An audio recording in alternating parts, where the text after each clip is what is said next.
भगवान कृष्ण के जन्म की कथा अत्यंत रोचक और अद्भुत है।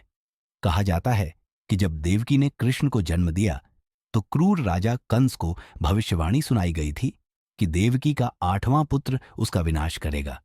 इस भविष्यवाणी से भयभीत होकर कंस ने देवकी और उनके पति वसुदेव को कारागार में डाल दिया।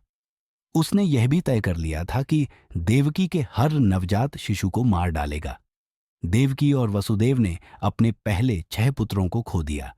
जब 7वीं संतान का समय आया तो भगवान विष्णु ने योगमाया के माध्यम से देवकी की गर्भ से बलराम को रोहिणी के गर्भ में स्थानांतरित कर दिया। इसके बाद देवकी ने अपने 8वें पुत्र के रूप में भगवान कृष्ण को जन्म दिया। कृष्ण के जन्म के समय कारागार में अद्भुत चमत्कार हुआ। सारी जेल के ताले अपने आप खुल गए और पहरेदार गहरी नींद में सो गए। वसुदेव ने देखा कि पूरा वातावरण शांत है और भगवान ने उन्हें आदेश दिया कि वे कृष्ण को गोकुल में नंद बाबा और यशोदा के पास ले जाएं। वसुदेव ने नवजात कृष्ण को एक टोकरी में रखा और रात के अंधेरे में यमुना नदी की ओर चल दिए।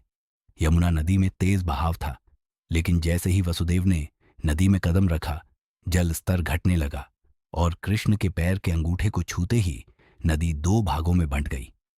वसुदेव ने सुरक्षित रूप से नदी पार की और गोकुल पहुंच गए। वहां उन्होंने यशोदा के पास कृष्ण को रखा और उनके नवजात बेटी को लेकर वापस कारागार लौट आए।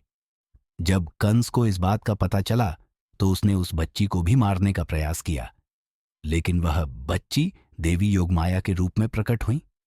उन्होंने कंस को चेतावनी दी कि उसका विनाश निश्चित है और वह बच नहीं पाएगा। इसके बाद देवी अंतर्ध्यान हो गईं। कृष्ण का बचपन गोकुल और वृंदावन में बीता, जहां उन्होंने कई चमत्कार दिखाए और बाल लीलाओं के माध्यम से लोगों के मन में प्रेम और भक्ति का संचार किया। उन्होंने कई असुरों का वध किया और अंततः कंस का वध कर मथुरा को अत्याचार से मुक्त किया। इस कथा से यह सीखने को मिलता है कि सत्य और धर्म की सदा विजय होती है, चाहे परिस्थिति कितनी भी कठिन क्यों ना हो। यदि आपको यह कहानी अच्छी लगी हो तो कृपया लाइक और सब्सक्राइब करें।